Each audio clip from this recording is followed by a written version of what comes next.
I'm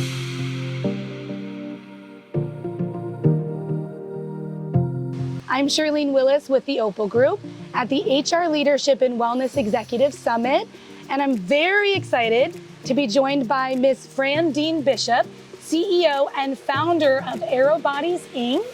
Thank you so much for joining us, Fran. And I would love to hear more about Aerobodies, Inc. Can you tell us more about your organization? Sure. Well, thank you. It's a pleasure to be here. It's an amazing space and place that you're having this in, which is what Aerobodies really does profess and really champion. Great places and spaces for employees that serve you. So Aerobodies, we're a woman-owned business. We're celebrating our 27th year in business. Oh my God, congratulations. Thank you. So at Aerobodies, we really focus on people, processes, and places, right? So great places that amplify workplace culture, people that really feel great in the places they work in, and they can be programmed to death, and we don't want to do that, but we want to give them well-being and health integration programs that make them feel good, but also that can be measured, that have metrics behind them, and can be scalable. And then finally, there's the data analytics process piece, which is more healthcare related, but it's really legacy programs and helping organizations and employers update those programs. Thank you for mentioning the scalable part is where the light bulb goes off. Because a lot of enterprise organizations have that as one of the main challenges for them. Yes. So I'd love to transition into kind of a very important question for the attendees and speakers that we host. What are the business challenges that Aerobodies, Inc. helps to solve in terms of your space and whatnot?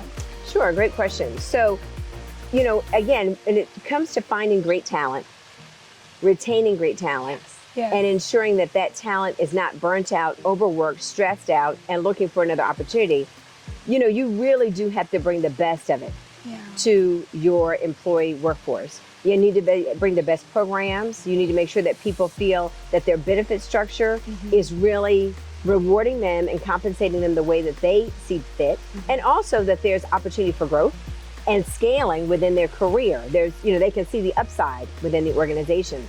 At Aerobodies, we really do help employers step back and look at everything you're doing, right? And analyze that, and then come in with strategy that makes sense on all those different layers. So what's your burnout and stressed out strategy? And do you have one? We've spoken to many employers here that don't even have a well-being or wellness strategy. That, at this point, 2024, is absolutely a non-starter for most employees these days. And then on top of that, the benefit structure. What is intrinsic and innovative in your benefit structure that makes sense, that really ties back to well-being? And we see that a lot in what we call ESG models, right? So environmental sustainable governance. What does that ESG model look like, and how does that tie back and play and parlay into well-being?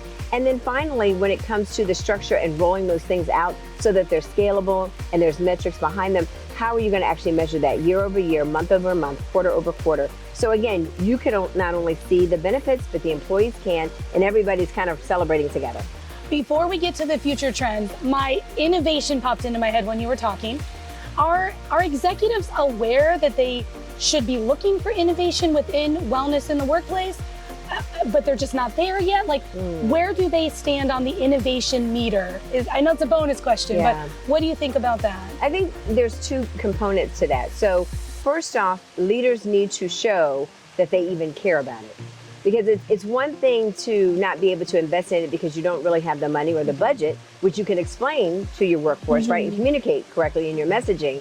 But if you're not even aware because it's not on your radar, because it's not important to you, that's going to, again, be a non-starter for a Generation Z or a millennial, because those things are so important.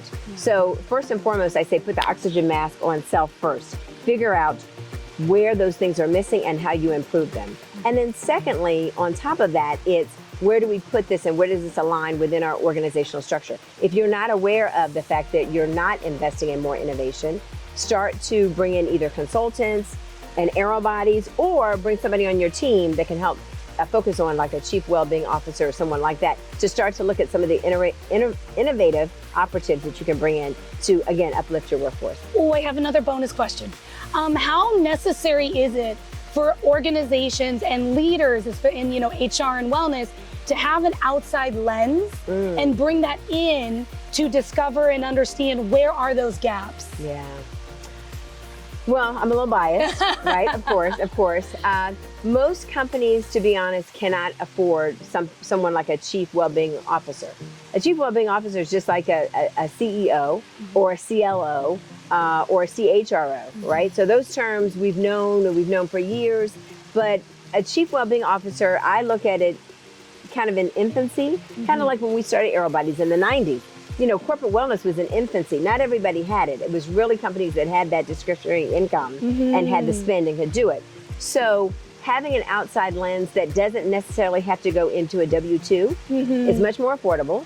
It also gives you a very neutral perspective, a very objective perspective to look at what are we doing well, what are we not doing so well, and then here's some things we can start with. And one of my biggest proponents, and one of the things I really champion when I speak to clients or even prospects is pilot it. Don't try to spend $1 million on a great idea that you think is a great idea that could tank all day long. So figure out what can we start with that's a small win and get a couple of small wins and then take it from there. Ooh, a series of small wins and it can add up to a big win. You got it. That's what we want. Okay, last question, Fran. In terms of talking about wins and whatnot, when you're looking into the future, let's say 12 to 18 months, let's don't go too far ahead, but what do you think are the predictions that you see within your space in terms of what it looks like in the industry in the next 12 to 18 months? Yeah, so there's a lot going on when it comes to technology, and I'm not meaning just AI, right? So wearable technology people can use on their Apple Watch, different things like that, technology within the home to really make have a smart home, smart rooms, smart workspaces. The connectivity. You got it. We're working with some of our federal clients on sleep integrations now so that they're bringing sleep into the workplace because people work such long hours. Where can we find ways in which to integrate that in with sleep beds, with monitoring of the room so that before a person walks into the room, it's already regulated based upon their comfort level and their own subjectivity that really works for them. So different things like that. Technology is going to be a game changer, and I think will make a big difference. I also think the model around return to work and what's happening with the distributed workforce and finding interesting ways of integration to make that work more pleasantly. Right now it's, okay, if Sally wants to work on Monday and Mary wants to work on Tuesday and Gail wants to work on Wednesday. But even when people come together, there's no uniform activity or reasoning or even planning to make it collaborative and make it make sense. So I think a lot more will happen in the future, especially in the next 12 months, to make that much more of a collaborative experience and really make it a win for the employee and the employer.